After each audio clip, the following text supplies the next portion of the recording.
Section 7.3 is trig substitution. So first of all, let's go back to 7.2. That was called trig integration, and we use the substitution technique in that section quite a bit. This is something new. It sounds like we might be doing the same thing with that title trig substitution, but trig substitution specifically with that title is referring to an integration technique that we use when regular substitution is not possible for some integrals that have square roots in them or rational exponents with a denominator of 2. That's what we're going to see. So it turns out if we introduce some trig functions in a special way, then we can actually do these integrals. They're kind of long problems, so be prepared for that. The next point here says the idea of trig substitution is instead of letting u equal g of x in a regular substitution to get an integral that is simpler, we're actually going to let our u equal x, in a sense. Here's a substitution, which is an h of theta, where h of theta is just denoting a trig function. And it's not just any trig function, you're going to have some hints on that on the exam one formula sheet, so that's pretty much set up for you. To get a more complicated looking integral, that's going to be in terms of theta. So it seems like kind of counterintuitive, because why would you want to make an integral look more complicated? But it turns out, again, making this substitution in this way, a special way with a trig function, in the form of your expression underneath your radical, it's going to simplify and you're going to be able to find the integral, which is our goal. So just one little note before we talk about the actual steps is trig substitution is an example of what is called inverse substitution. So the idea here is we're making a substitution for x, and again getting this kind of more complicated looking integral. And you can do this with other types of functions other than trig functions. For example, you could do it with hyperbolic functions, but we're not going to do that. Alright. Note that on the exam one formula sheet there's some hints to get you started on these problems under the trig substitution hints. And then there's actually a bit of information that'll help you later in the problems, but it's enough there to kind of hopefully spark, get you going on them. But definitely there's some things that you'll have to remember how to do without that formula sheet. Also, integration strategy handout, there's some things that are described there, the steps, written out more succinctly than what you're going to have here. And that's not on the test, but that's just kind of another perspective. So you'll definitely see these steps when I go through the examples, but just quickly to kind of go through what each of these steps are. First, try easy ways to evaluate first. This is especially important for these types of problems because this trig substitution technique is usually pretty lengthy and very detailed, so you're bound to make some small mistakes here and there. And if you have an easier way to do it involving substitution, just regular substitution, then that's going to be easier and quicker. Step 2, look at that exam one formula sheet for appropriate substitution based on the expression under the radical, and you're going to make a substitution again for x, and that's just, you're just told what that's going to be, what the one that's going to work. Step 3, write the integral in terms of theta using the substitution for x that you found in step 2, and part of that involves writing dx in terms of theta and plugging that in. So the process for that is pretty straightforward.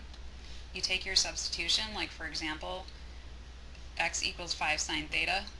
If you take the derivative of x with respect to theta, you get 5 cosine theta, and then we just do this bit of algebra and multiply by the differential d theta, and then we got our cute little equation for dx, and you just plug that in for dx, and then that's what it is. So it's pretty straightforward.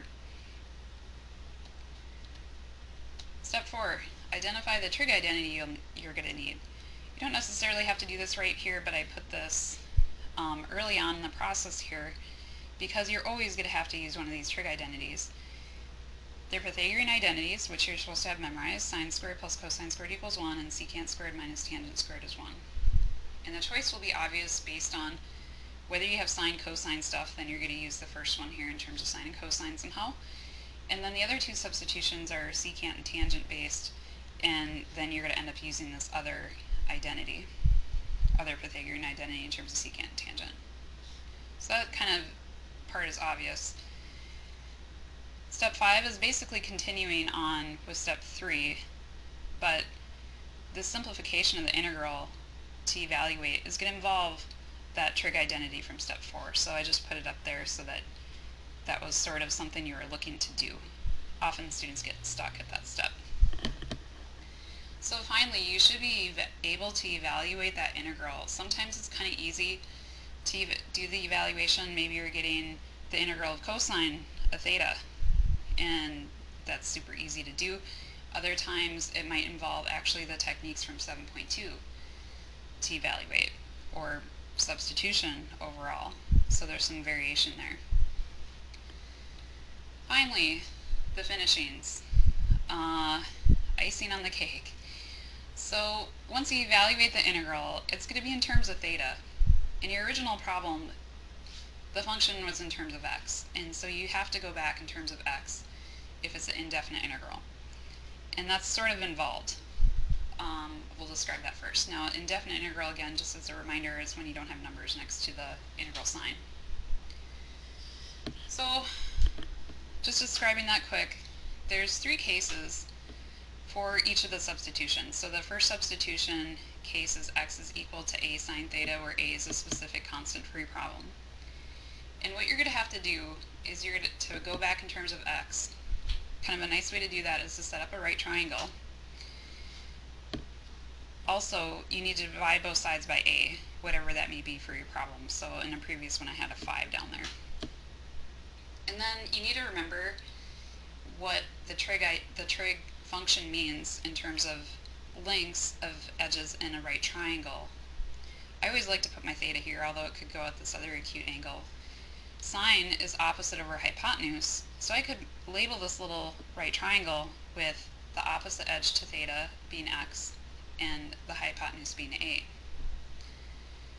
It turns out every time you're going to then have to find the missing edge of the right triangle. And you can do that by the Pythagorean theorem every time. So I wrote the result here. You can just do it in your head if you want to, if you're comfortable with that. A squared minus x squared, square root of that.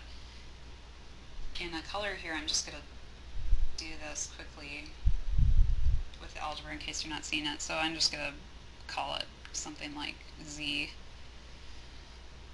To find that missing length, go back to Pythagorean theorem. X squared plus z squared equals a squared. And so then to solve for z, I subtract x squared from both sides. And then I'm going to take the square root.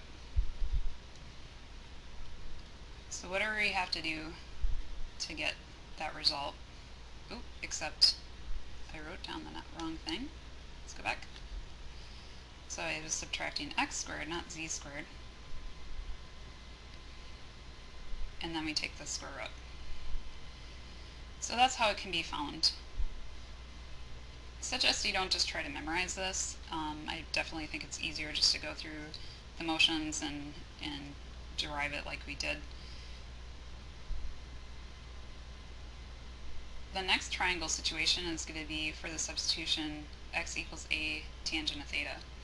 So we start out the same way, dividing by that a, and then you need to remember that tangent of theta is opposite over adjacent somehow.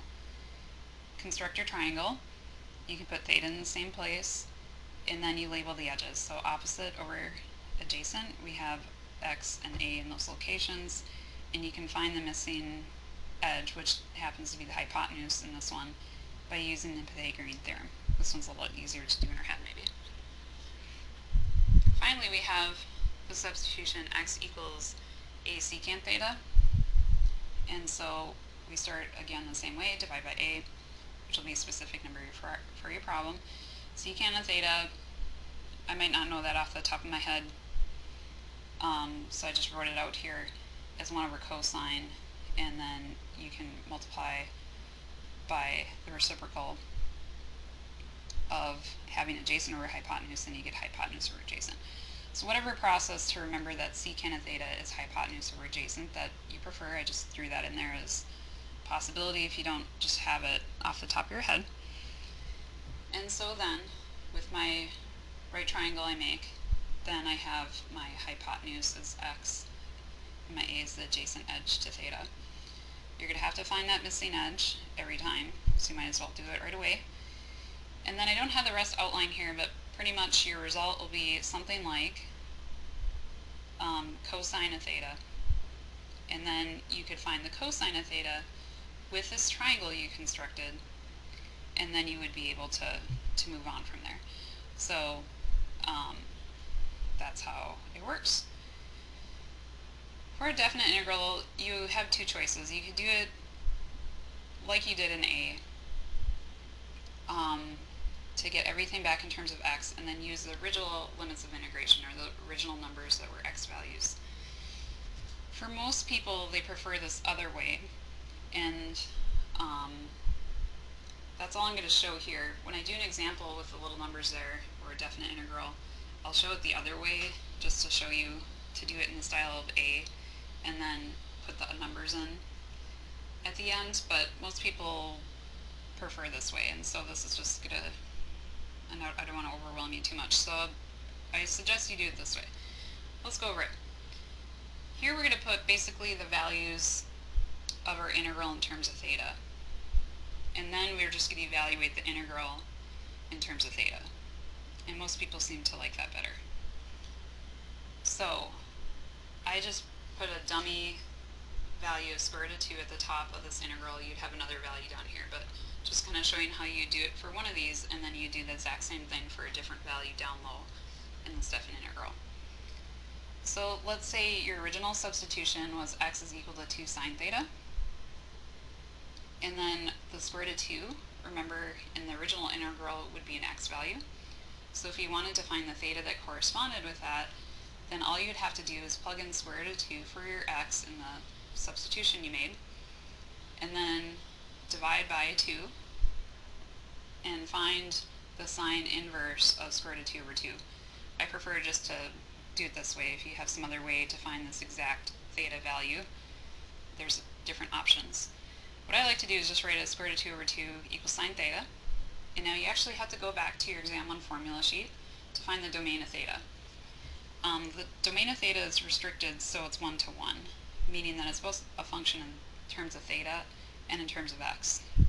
So it's different depending on the trig function, so that's why it's given to you on the exam 1 formula sheet, just so you kind of know what the convention is. So for the substitution of x equals a sine theta, that's a dummy example I'm using here, then it's told to you on exam 1 formula sheet that the domain of theta is negative pi over 2 to pi over 2 inclusive. So when you solve this, you're only going to get one answer, is what this is going to amount to. I'm using the unit circle. I'm just using this half from negative pi over 2 to pi over 2. And I think about, well, the sine of theta, what is theta? So that I get square root of 2 over 2 for my sine of that angle. And so in the unit circle, sine of theta is the y-coordinate for each of the points on the unit circle. So the only place in negative pi over 2 to pi over 2 that occurs is pi over 4. So that is the theta.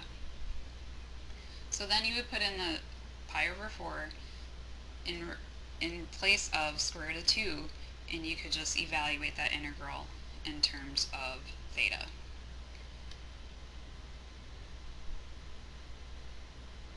Alright, so that was it for the introduction, and in another recording I'll do examples.